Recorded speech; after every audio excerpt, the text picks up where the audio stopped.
ደግሞ ለአላህ እስከምትገዙ ድረስ እንጋደላችኋለን። አቅም ካለን አላህን ክዳችሁ እዚህ ምድር ላይ አትቀመጡም። ከዚህ ዓለም ድካም አርፈዋል። ይሄን ዜና ሰምቶ ያልደነገጠ ሰው አለ ብዬ አላስብም። ምክንያቱም ዜናው እንደዚህ ነው የሚለው። በድንቅ ትምህርታቸው የምናውቃቸው በጣም የምንወዳቸው መምህር ኢዮብ ይመኑ ከዚህ ዓለም በሞት ተለዩ ይላል። እስቲ ሰምተን እንመለስ። ከሌሊቱ 6 ሰዓት ተኩል ከዚህ ዓለም ድካም አርፈዋል። አንድ ተራ ምንም እዚህ ግባ ማቲው ምሳውን በልቶ ቁርሱን በልቶ ሆሳዕና በአርያም አንድም ሆሳዕና ማለት አሁን አድነኝ ማለት ነው። እሑድ እኮ ለካስ ልዩ ቀን ነች። ለዚች ሰዓት ለዚች ቀን ያደረሰን እግዚአብሔር ይመስገን።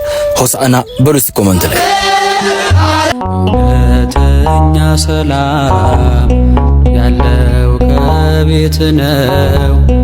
እውነተኛ ሰላም የተወደዳችሁ የባሮስቲ ቤተሰቦች ሁላችሁም በያላችሁበት ሰላማችሁ ብዝት ይበልልኝ። እንኳን ለሆሳዕና በሰላም አደረሳችሁ። ዛሬም እንደተለመደው አዳዲስ መረጃዎችን ይዤላችሁ መጥቻለሁ። ቪዲዮውን ከመጀመራችሁ በፊት ሁላችሁም የላይክ ምልክቱን መጫን እንዳትረሳ። ለዚህ ቻናል አዲስ ሆናችሁ ሰብስክራይብ በማድረግ ቤተሰብ ይሁኑ። ስንቶቻችሁ ናችሁ መምህር ኢዮብ ይመኑ የመኪና አደጋ ደርሶባቸው እንደነበር የምታውቁት? እነሱ መረጃዎችን ማስመለከታችሁ ይሆናል። መንሱር ጀማል ስለፉ የተናገረው አንዳንድ መልእክቶች አሉ። እነሱን የምንመለከት ይሆናል። እስከ መጨረሻው አብራችሁን ቆዩ። ሆሳዕና በአርያም አንድም ሆሳዕና ማለት አሁን አድነኝ ማለት ነው። እስቲ አሁን አድነኝ በሉ። አንድም ሆሳዕና ለወልደ ዳዊት ማለት የዳዊት ልጅ ሆይ ማረኝ ማለት ነው። እስቲ በሉ የዳዊት ልጅ ሆይ ማረኝ ማለት ነው። እግዚአብሔር ሁላችንን ይማረን። ዛሬ ሁለት ዕውሮች ክርስቶስ በዚህ ያለፈ ሲሏቸው የዳዊት ልጅ ወይ ማረኝ፣ የዳዊት ልጅ ወይ ማረኝ እያሉ ጸልየው ይጮሁ ነበረ። ሰዎች ደግሞ ኧረ ዝም በሉ እናንተ ዝም በሉ መንገዱን ሂዱበት እያሉ የሚከለክሉ ሰዎች ነበሩ። ከአትድረስ ረፍዶበታል እያሉ የዳዊት ልጅ ወይ ማረኝ እያሉ ድምፅ ጨምሮ ይጮኻሉ። ዓይናቸውን አበራላቸው። በዛሬው ቀን ሆሳዕና የሚል ቃል ጠርቶ ዓይናቸውን ፈወሰላቸው። ዕውር ማለት ቤተ ክርስቲያን ውስጥ እየኖረ ልቡ የታወረ ክርስቲያን ነው። የዳዊት ልጅ ወይ ማረኝ ማለት እግዚኦ መሐረነ ክርስቶስ ብሎ መጸለይ ያለበት። ዝም በል የሚሉት ደግሞ አትጸልይ የሚሉ አጋንንት ናቸው። ጸሎት አቋርጥ የሚሉ ማለት ነው። ተኛ የሚሉ እነዚህ ናቸው ማለት ነው። እነዚያን አልፎ ከጮኸ ክርስቶስ ዓይኑን ያበራለታል ማለት የልቡ ዓይን ይበራለታል። ሰው ዓይኑ ሲገለጥ ፀሐይን፣ ጨረቃን፣ ከዋክብትን ያያል። ፀሐይ ክርስቶስ፣ ጨረቃ ቤተ ክርስቲያን።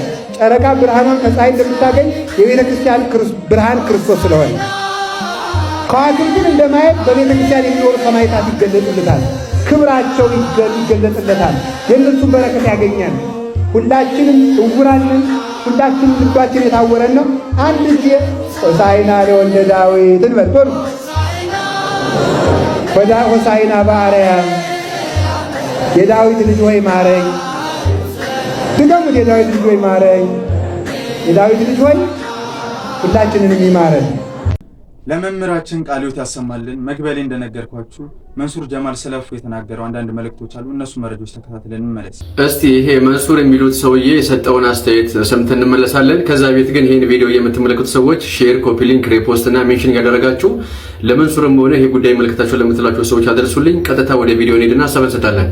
ሰው አንድ ተራ ምንም እዚህ ግባ ማቲው ምሳውን በልቶ ቁርሱን በልቶ ምሳውን የማይደግም ሰው ይሄን እስልምና ስለሰደበ እሱ ላይ ስትወርጂ ምን ይሆናል መሰለሽ? ሌላው ዱርዬ ይነሳና መሳደብ። ያልተማረ ሀብታም ድሃን የፈጠረ ይመስለዋል አሉ። የእግዚአብሔር አስተምሮ የሚለው የሰው ልጅ በእግዚአብሔር ቃል እንጂ በምግብ ብቻ አይኖርም ተብሎ ተጽፏል። አንተ ግን ገና ስለ ዕለት ጉርስ የምትጨነቅ ተራ ሰው ነህ። እፎይን ለመናገር ስትደፍር አፈርኩብህ። አንተ ቀርቶ ኡስታዞችህ እንኳን የመጻፋቸውን ጉድ ከእፎይ ነው የሰሙት። አንተ እኮ ቢገባ የሙስሊም ወዝ የሌለህ በዚህ እድሜ ስለ ጃኬት፣ ስለ ሽቶ፣ ስለ ምናምን ቅራቅንቦ የምትጨነቅ ከንቱ ሰው ነህ። የሚገርመው አንተ ተራ ያልከው እኮ ሙስሊሞች ራሳቸውን እንዲመለከቱና እውነቱን እንዲያውቁ ያደረገ መመስገን ያለበት ጀግና ነው። ያም ካልሆነና ችግር አለበት ተብሎ የሚታሰብ ከሆነ አንተ እንኳን እውቀት የለህም። እውቀት ካላቸው ሰዎች ጋር መሞገትና መናገር የተቻለ እንዲህ ወርደህ ሚዲያ ላይ መጥተህ እንዲህ አይነት የባለጌ ቃል ስትናገር ሳይ አፍሬብሃለሁ። እውነት ለመናገርና ትክክለኛውን መንሱርም አይቼበታለሁ። ለማንኛውም ወደፊቱ ግን እንዲህ አይነት መጥፎ ነገሮችን ከመናገር ልትቆጠብ አደራ እልሃለሁ። በዚህ አጋጣሚ ግን ብዙዎች እንዳሉት ይቅርታ መጠየቅ መቻል አለበት። በጣም ደግሞ ለአላህ እስከምትገዙ ድረስ እንጋደላችኋለን። አቅም ካለን አላህን ክዳችሁ እዚህ ምድር ላይ አትቀመጡም። ወይ ግብር ትከፍላላችሁ አሊያም ለአላህ ትገዛላችሁ። እኔ ኦርቶዶክስ ነኝ።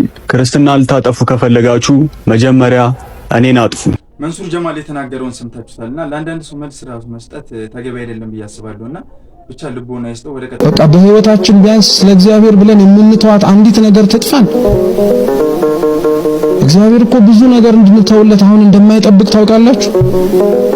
እንደ ሰማዕታት እውነቴን ነው የምላችሁ፣ ራሳችንን እንጠይቅ። እንደ ሰማዕታት አንገታችሁን ስጡልኝ ብሏችኋል? ይህን ሁሉ ዓመት ቅዱስ ገብርኤል ስናገለግለው ብሏል? አላለም አንድ ቀን እኮ እንደና አባ በጉ እንደና አቡነ ሀቢብ ሳይንስ በሰንሰለት ታስራችሁ ጀርባችሁን መከራዬን እያሰባችሁ እንደና አቡነ መብዓ ጽዮን መራራ ኮሶ እየጠጣችሁ ለተዓርብን አስታውሱን ብሎ አላለም እኮ። ድክመታችንን የሚያውቀው መድኃኒዓለም ብትወዱኝስ ምንን ጠብቁናል? እንዴ ቢከብደን ነው። ሐዋርያው ዮሐንስ ደግሞ በመልእክቱ ምን አለ መሰላችሁ? የእግዚአብሔር ትእዛዛት ቀላል ናቸው። በስመ አብ። አትስረቅ እኮ በጣም ቀላል ነው። ከስረቅ ታውቃላችሁ? አትስረቅ በጣም ቀላል ነው። መስረቅ እኮ ብዙ እንትን ይጠይቃል፣ ጭንቅላት ማሰብ ይጠይቃል። በእውነት ምንም ላለ መስረቅ ሰው እንዴት ይከብደዋል? ምንም አታርግ እኮ ማለት ይከብዳል እንዴ? እውነት አስቡት። ምንም አለማድረግ ይከብዳል። ይሄው እያደረግን ነው እንዴ? በአገልግሎታችን ምንም አለማድረግ ቀሎናል እኮ። ምንም ቁጭ ማለት በጣም ተስማምቶን አልጎረበጠን ምን አላረግ አርጎ ሲባል ግን ዳገቱ ቁልቁለቱ ሁሉም አይናችን ክፍት ሆነ።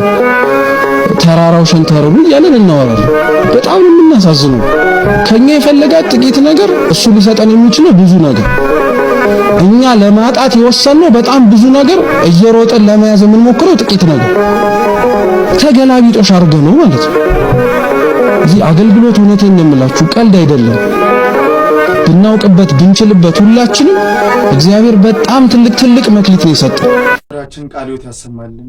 እስቲ ራሳችሁን ሁላችሁም ይሄን ጥያቄ ጠይቁ። ስንቶቻችን ነን ትእዛዛቱን እያከበርን ያለነው? ትእዛዛቱን እየፈጸምን ያለነው? ሁላችሁም ይሄን ጥያቄ ለራሳችሁ መልሱ። መግቢያው ላይ እንደነገርኳችሁ መመሪያ ኢዮብ ይመኑ የመኪና አደጋ ደርሶባቸዋል ብያችሁ ነበር። እሱም መረጃ ተከታትለን እንመለስ። ይህ ጎርፍ የዋጣው መኪና እና አንተ ምንድን ነው የሚያገናኛችሁ? እስቲ እባክህ ንገረን። እንግዲህ መድኃኒዓለምን ለማመስገን የሚጠቅም ከሆነ ላንሳው እንጂ ብዙ አንስቼው አላውቅም። የዛሬ 9 ዓመት ይመስለኛል አሳሳ ወደምትባል ከተማ ለአገልግሎት ሄደን ነበር። ትንሽ ወደ ውስጥ የኪሎ ሜትሮቹን አላስታውስም። ወደ አንድ ገጠር መንገድ የማህበረ ቅዱሳን የሐዊረ ሕይወት ጉባኤ ተዘጋጅቶ ከተማዋም ላይ ጉባኤ አለ። ወደ ገጠር ከተማም ጉባኤ ነበረ እና የኦሮምኛ መምህር ሰባኪ ወንድማችን መምህር ዳንኤል ቡላ ነበረ። እኔ ነበር፣ ቀሲስ እስጢፋኖስ ነበረ።